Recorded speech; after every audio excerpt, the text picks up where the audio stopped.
China just opened a shipping route that cuts 7,000 miles off the journey from Asia to Europe.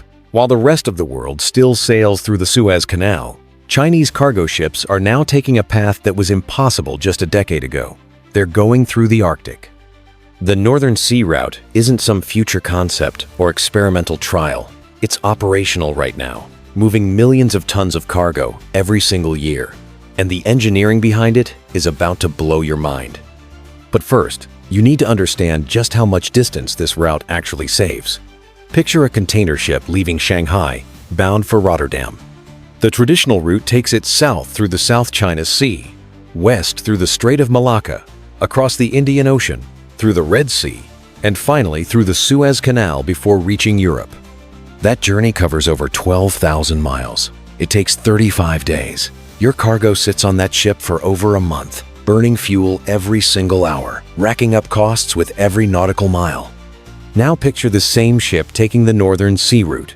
It heads northeast from Shanghai, hugs the Russian Arctic coast, passes above Siberia, and drops down into the North Atlantic toward Rotterdam. The total distance? Just under 8,000 miles. That's a 4,000-mile difference. Your cargo arrives in 23 days instead of 35. You just saved 12 days of transit time and cut your fuel consumption by nearly a third. The math is staggering. A single voyage saves between $200,000 and $400,000 in fuel alone. You're not paying Suez Canal fees, which run anywhere from $300,000 to $700,000 per passage. For high-value cargo electronics, machinery, manufactured goods, those 12 saved days translate to millions in faster inventory turnover and reduced capital tied up in transit. But here's the problem that kept this route impossible for centuries. You're sailing through the Arctic Ocean. Water temperatures stay below freezing year-round in most sections. Ice coverage can reach 6 to 10 feet thick in winter. The pack ice doesn't just sit there. It moves, shifts, creates pressure ridges that tower 65 feet high. One wrong turn, one miscalculation, and your ship isn't just stuck, it's crushed. Standard cargo ships can't handle these conditions. Their hulls would crack like eggshells against multi-year ice. So China did something nobody expected. They built an entire fleet of ships designed specifically to survive the Arctic. These aren't your standard cargo vessels with a fresh coat of paint. These are ice-class ships, engineered from the keel up to handle conditions that would destroy conventional freighters in minutes. The hull plating alone tells you everything. Standard cargo ships use steel that's about 1 inch thick. China's Arctic vessels use steel plating that's over 1.5 inches thick, sometimes pushing close to 2 inches in critical impact zones. The hulls are double-layered, with insulation sandwiched between, protecting the inner structure from thermal stress when the outer hull makes contact with ice at -40 degrees Fahrenheit. The bow design is completely different. Instead of the sharp, knife-like prow you see on normal ships, these vessels have rounded, sloping bows that ride up onto ice sheets.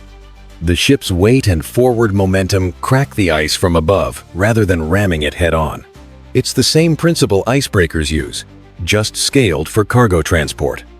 The propulsion systems are shielded and reinforced to handle ice chunks getting pulled into the prop wash without shearing the blades. China has over 20 of these ice-class cargo ships operational right now, with more under construction in shipyards along the eastern coast. Each one carries 30,000 tons of cargo, while maintaining the ability to push through ice up to 5 feet thick at speeds around 2 knots. They're slow in heavy ice, but they're moving, and that's what matters. But even these reinforced monsters hit their limits. When the ice gets thicker than 5 feet, when pressure ridges create walls of frozen seawater 20 feet high, when winter conditions turn the Arctic into a solid sheet, no cargo ship on Earth can handle it alone. That's when China brings out the big guns. The Shulong icebreakers are absolute beasts. The first one, Shulong 1, stretches 548 feet long and displaces over 21,000 tons. Its reinforced bow can smash through ice nearly 4 feet thick while moving forward at 3 knots. The ship doesn't just push ice aside, it climbs on top of it, uses its massive weight to crack downward, then powers through the shattered debris. But Shulong 2 is where things get really impressive. China designed and built this one themselves, and it's the first polar icebreaker in the world with double-ended ice-breaking capability. Most icebreakers only break ice going forward. Zhuilong 2 can spin around and break ice in reverse, using both its bow and stern. When it hits ice too thick to crack from the front, it doesn't get stuck. It just reverses, attacks from the other end, and keeps moving. The stern design is specifically engineered for this. The ship can break through 5 feet of ice plus 8 inches of snow on top while moving backward at 2 to 3 knots. In situations where traditional icebreakers would need to back up, reposition, and ram the same ice sheet multiple times, Zhuilong 2 just switches direction and maintains momentum. It cuts the time needed to clear a path by nearly half. And China isn't stopping there. They're developing a nuclear-powered icebreaker with a displacement over 25,000 tons.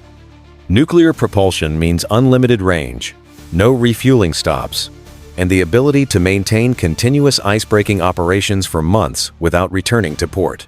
It's the same technology Russia uses for their Arctic dominance, and China is closing that gap fast. These icebreakers escort cargo ships through the worst ice conditions, carving channels wide enough for vessels to follow single file. During peak season, a single icebreaker can lead convoys of 4 to 6 cargo ships through sections that would be impassable alone. They're the snowplows of the Arctic Ocean, clearing a path where none existed. But here's what nobody talks about. Breaking ice and navigating ships through it are two completely different problems. You can have the strongest icebreaker fleet in the world, but if you don't know where you are, where the ice is, or where you're going, you're sailing blind. And in the Arctic, sailing blind gets you killed. China needed something else entirely. The Yamal Peninsula sits above the Arctic Circle on Russia's northern coast, a frozen wasteland where winter temperatures drop to -50 degrees Fahrenheit and summer barely cracks above freezing. For most of human history, it was completely uninhabitable, untouchable, worthless. Then they found the natural gas reserves underneath it, massive deposits.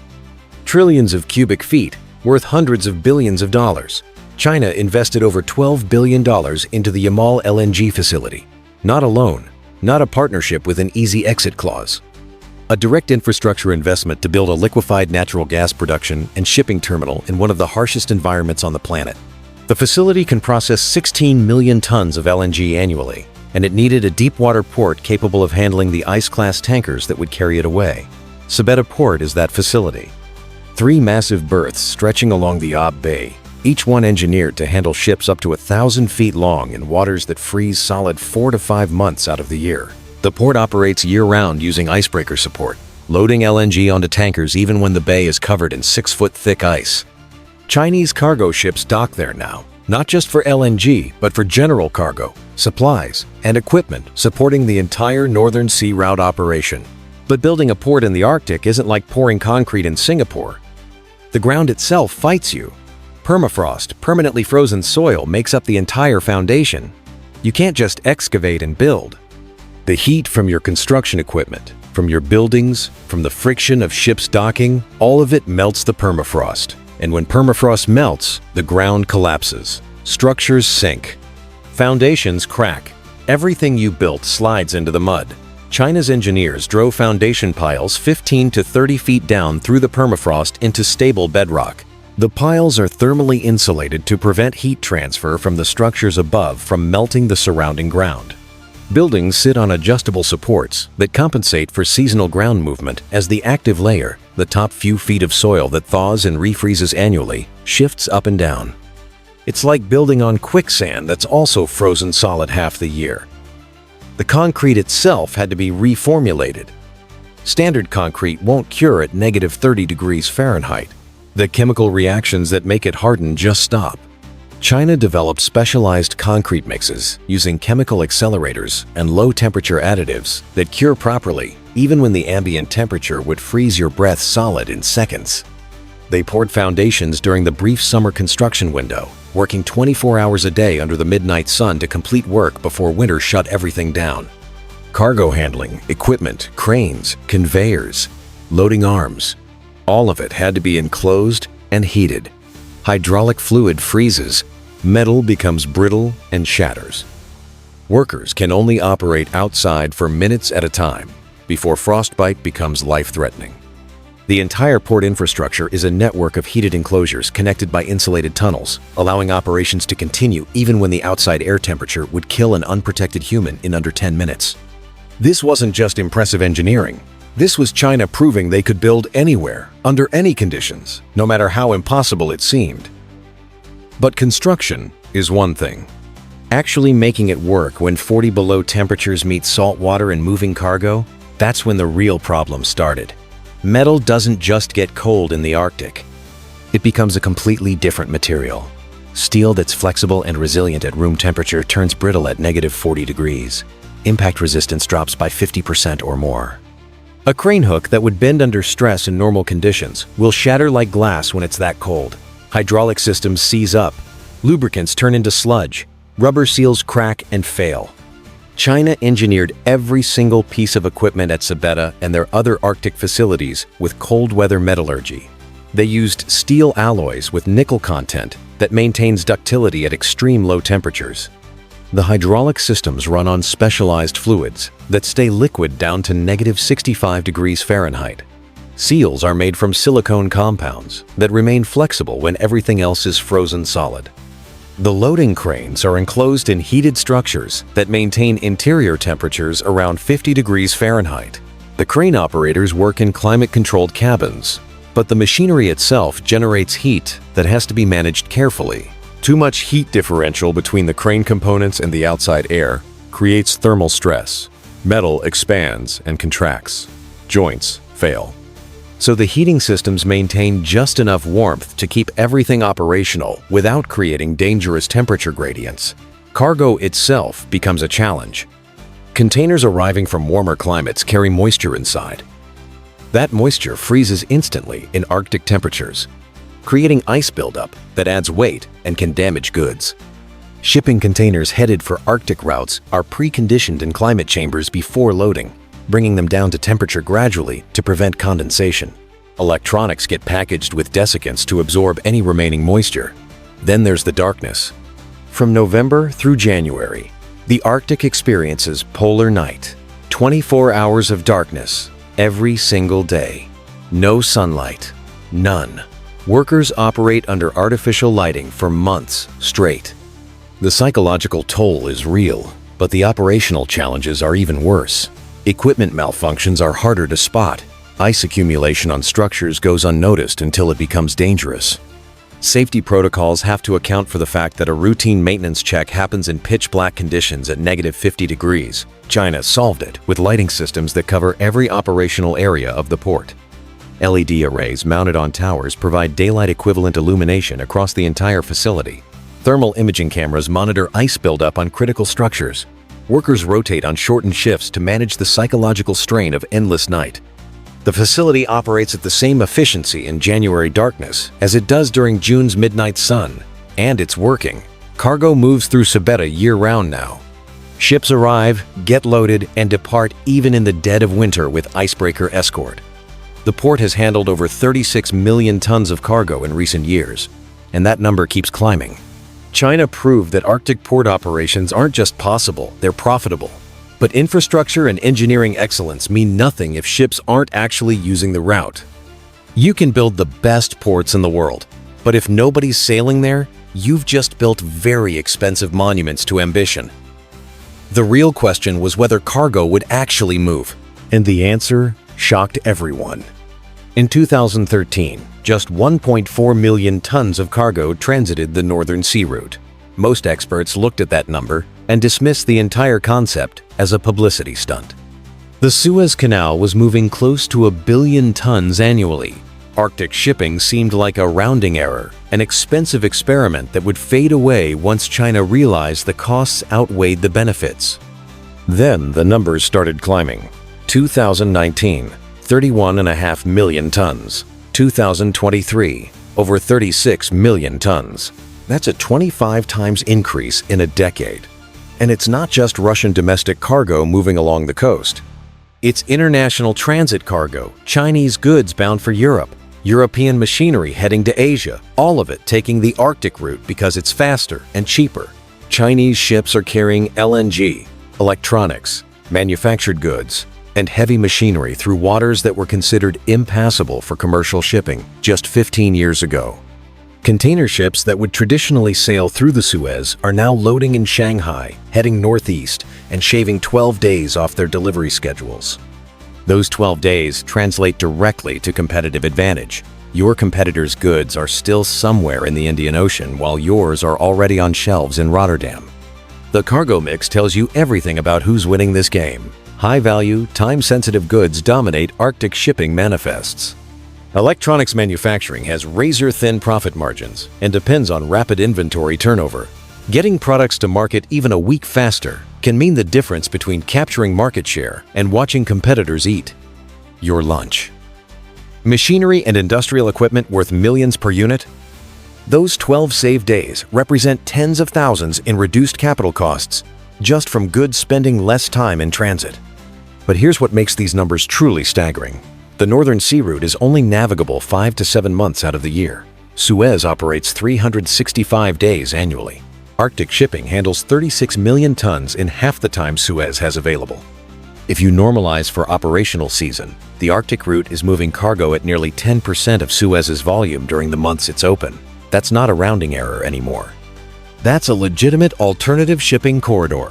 Winter operations still require nuclear icebreaker escorts provided by Russia's fleet. Those come with fees and scheduling constraints. Insurance premiums for Arctic routes run 20 to 30% higher than conventional passages because the risk is real ice damage can total a ship. But companies are paying those premiums anyway because the fuel savings and time savings overwhelm the additional costs. A typical voyage from Shanghai to Rotterdam saves between $200,000 and $400,000 in fuel. You're not paying Suez Canal transit fees that range from $300,000 to $700,000, depending on ship size. Total savings per voyage can hit $1.5 million even after accounting for higher insurance and icebreaker escort fees. Run that calculation across 20 or 30 voyages per ship per year, and you're looking at savings in the tens of millions annually per vessel. Chinese shipping companies aren't running 1 or 2 experimental voyages anymore. They're scheduling regular Arctic transits during the navigation season. They're building route optimization into their annual shipping contracts. European customers are specifically requesting Arctic delivery windows because they know they'll get their cargo faster. This isn't a trial period anymore. This is standard operating procedure. But those 36 million tons still represent only 3% of what Suez handles. Critics point to that gap and claim the Arctic will never replace traditional routes. They're missing the point entirely. China isn't trying to replace Suez. They're doing something far more strategic. The navigation season is expanding, not by human effort or better technology, by climate change itself. Arctic sea ice coverage has dropped 40% since the 1980s. The September minimum extent, when ice coverage hits its annual low point, has shrunk from over 7 million square miles in the 80s to just 4.2 million square miles in 2023.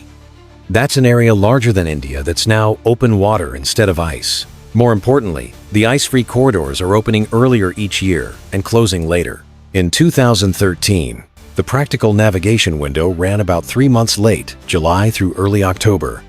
By 2023, that window stretched to 5 to 6 months, running from June through November in good years. Ships are making voyages in June that would have been impossible a decade ago. They're pushing into late November, when historically the route would already be frozen shut. The projections get even more dramatic. Climate models predict regular ice-free summers in the Arctic by the 2040s. Not reduced ice, not thinner ice, completely ice-free. 0 icebreaker escorts needed. Standard cargo ships with minimal ice strengthening will be able to transit the Northern Sea Route the same way they currently use Suez. Just point the bow north and go. China is positioning itself now, while the competition is still dismissing Arctic shipping as a niche market. Every icebreaker they build, every port facility they invest in, every shipping route they establish becomes infrastructure advantage when the ice disappears. By the time the Arctic is fully navigable year-round, China will have 20 years of operational experience. They'll have established relationships with Russian Arctic authorities. They'll have trained crews who've done hundreds of Arctic transits. They'll have refined ship designs, specifically optimized for polar conditions. Their competitors will be starting from zero, trying to learn lessons China already mastered, negotiating access that China already secured, building infrastructure China finished a decade earlier. But the expanding navigation window creates new problems. More open water means more ships. More ships mean more traffic. And more traffic in one of the most unforgiving environments on Earth means the potential for disasters at a scale nobody's prepared for. You can't just have dozens of cargo ships independently navigating Arctic waters without coordination. China saw this coming before anyone else did. China built ships that can break through 5 feet of ice. They deployed satellites that track every ice sheet in real time. They constructed ports that operate at -50 degrees. They're moving 36 million tons of cargo through waters that were solid ice a generation ago. And they did all of this while the rest of the world was still debating whether Arctic shipping was even viable. The Northern Sea Route cuts 4,000 miles off the journey from Shanghai to Rotterdam, 12 days faster, $1.5 million cheaper per voyage. It's operational right now, today, with Chinese cargo ships arriving in European ports while their competitors are still crossing the Indian Ocean. This isn't about replacing the Suez Canal. This is about China controlling an entirely new shipping corridor before anyone else even realized it was possible. By the time the Arctic is ice-free year-round, China won't be competing for position. They'll already own it. The route isn't coming. It's already here. And China got there first.